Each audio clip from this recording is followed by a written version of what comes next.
Who are the Legends? The Utter Legends are a city centre youth group based in the centre of Newcastle. We started off about 5 years ago on the green outside Eldon Square. We started because they were trying to move young people off the green, and it's been a meeting place for young people who like alternative music, dress differently.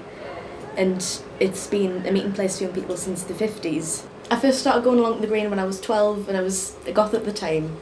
You would get other young people going there looking for a fight with the goths, just to beat them because they're goths. The Utter Legends was born out of that, to kind of fight our corner and say, look, we're not bad kids. What kind of projects have you been able to take part in due to Legends? Well, the group's really evolved since putting on music events. We've done a lot of intergenerational work, working with older people's groups like the Eldon Square Tea Dance group that we worked on the Fab 50s project with. And in 2009 we did a fashion show with them, with the Elders Council, going from the 50s right up to the 90s, so kind of each decade that people have been hanging around on the green for. I think I feel quite nostalgic looking back at it. I know it's only been 5 years, but it's been a very big part of my life for the past 5 years. It's always been something that I could rely on as something to do, something positive and productive to be doing. And it makes me sad that other young people aren't going to have the opportunities to have these experiences.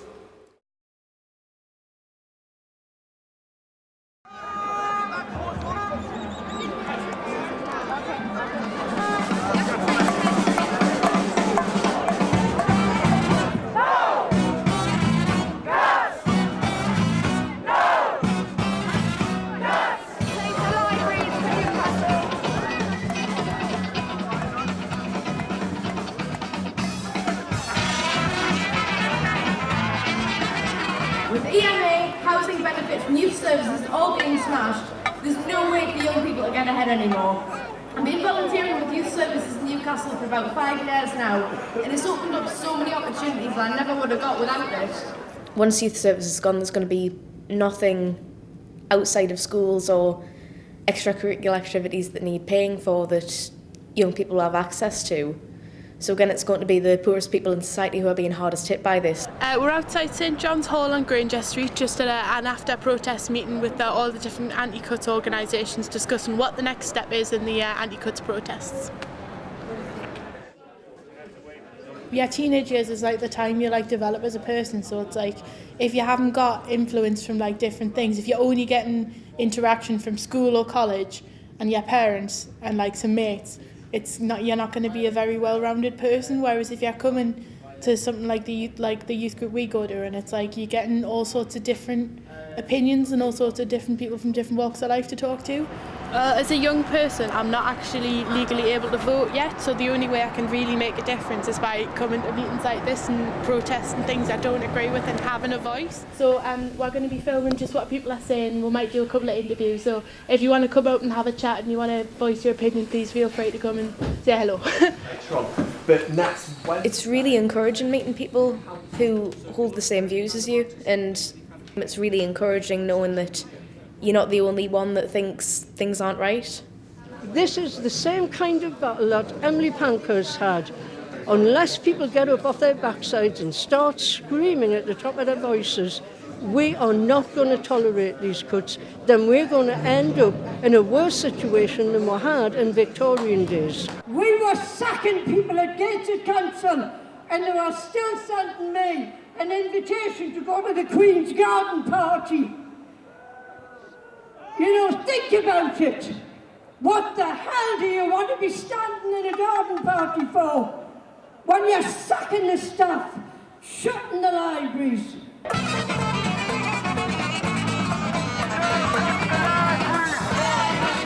We shouldn't have to argue over whether a library closes or whether a respite care centre closes. We should have all of those services as of a right. This country is a rich country. It's not a poor country. It's just the money's held in all the wrong places. Now we have a government that just wants to destroy rather than build, and that's why we're on these demonstrations for the young people like behind the camera here. 5 Olympic Games running, the young people of Newcastle have represented Great Britain at the Olympics from that swimming club. And they've all been people who couldn't have afforded to pay for private facilities. What does the Olympic legacy mean if you're a young swimmer in Newcastle? It means your pools are being closed down and your leisure facilities are being closed down. I bring my daughter here to swim, my husband comes to swim, loads of people use this service, and the fact that it may well just be shut down or sold off to a private provider I think is shocking and appalling. I'm a GP, we've got an obesity epidemic and we're cutting one of our community's key sources of exercise facilities. It's just insane. This pool's actually in danger of being closed soon, and it's a vital lifeline for the community, so we've come to film the protest that's going on today. I mean, we come to the pool regularly, we come every week, so for us it's a critically important part of, you know, just kind of keeping my young daughters active. And they really like swimming actually, so really it's really missing this pool if they close here. We live in such a disadvantaged area, what else have the kids got? The kids have got nothing around here. We promote healthy eating, healthy lifestyles, and they plan on closing the pool. It's mad.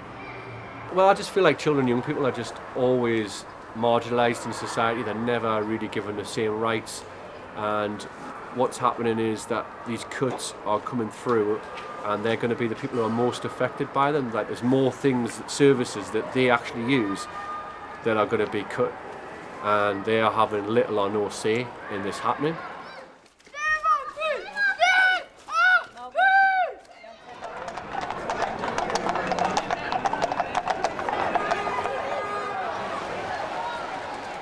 The media is filled with lies about young people. The lies about young people like, oh, you know, they're not really interested in books anymore, they're not interested in the arts anymore. What rubbish! So we had the first meeting on the 20th of November, which over 100 people came to, which was absolutely unprecedented. We've got 18 libraries and we're closing 10 of them. It sends a really powerful message that says things like art and culture and understanding humanity and appreciating society is just not important. And it's actually the most important thing.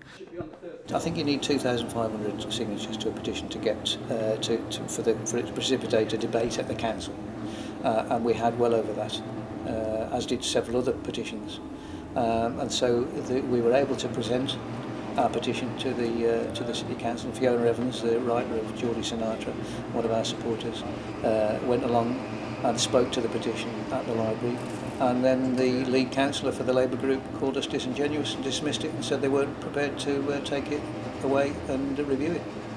The Spooky Sleepover is an event that's taking place at the City Library, and it is both a celebration of what libraries and culture is in Newcastle, but it's also a very serious protest against the cuts, not just about the libraries and the arts, but the whole range of cuts that are going to happen in this city.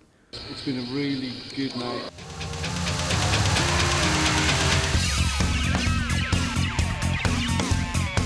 I think a lot of people have got something from it.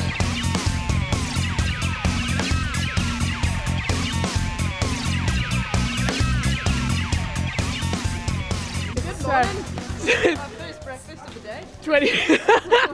20 past midnight. We are in Newcastle City Library for the cuts protest. But we've just filmed a Harlem Shake. I don't think cuts ever work. I mean, even going back to the 30s, Wall Street crash and recession since then. If you look, making cuts back then hasn't solved anything today. If your entire system is built around no stability and it's okay for now, then I don't see how it's a sustainable system. Why have I come like this? Well, one reason I don't really want to be recognised, because even though we live in a so-called democracy, I could face the sack for coming here. Yeah. Fight back! Right, well, it's nearly 5:30 and the Labour Council are setting the budget today for the next 3 years, where they're making £100 million worth of cuts. I'm here as a citizen of Newcastle to voice my concern and who want our council to fight the government's proposals, not to give them the opportunity to see them through very, very nicely, fair and square, end of story privatisation. According to the documentation they've got, it's about a fair decision and tough choices, but I don't think any of this is fair. what will be decided tonight is that services which people rely upon will actually be formally closed as of tonight. So it's a very, very sad day. It's particularly a sad day because the people in this room are elected. They've been elected by the citizens of Newcastle, and they're implementing cuts which are largely put in place by an unelected government. Thank you, Lord Mayor. The government has cut local government funding by an average nationally of 28%. Stand up, councils with areas of greatest deprivation are facing higher cuts. They've got us all locked down. Because they have a low council tax, also giving what's generated. Fight back! I'm getting a sore throat here, like. No libraries, no swimming pools. You know, these places that are being affected are the poorest communities in Newcastle. These don't happen to the upper class, all right? There are people avoiding taxes. There are politicians can take a pay cut, for God's sake, if it's that important, all right? Right, the amendment is lost. 46 votes against and 26 votes for. Thank you. The Liberal Democrats have put some amendments to stop some of the cuts going through, but each of them were voted against. So the budget is going through as it stood before. So basically, we've lost, and I feel the Labour councillors haven't defended us at all against the government in my book, and I think that's really sad. One of my concerns is that we're taking away a whole layer of democratic involvement for young people in the city, and I don't see any alternatives to that being suggested. At the minute, you're already seeing working families who are forced to use food banks because their wages don't stretch that far. I think thinking of how bad things are going to get, it's inhumane what's happening.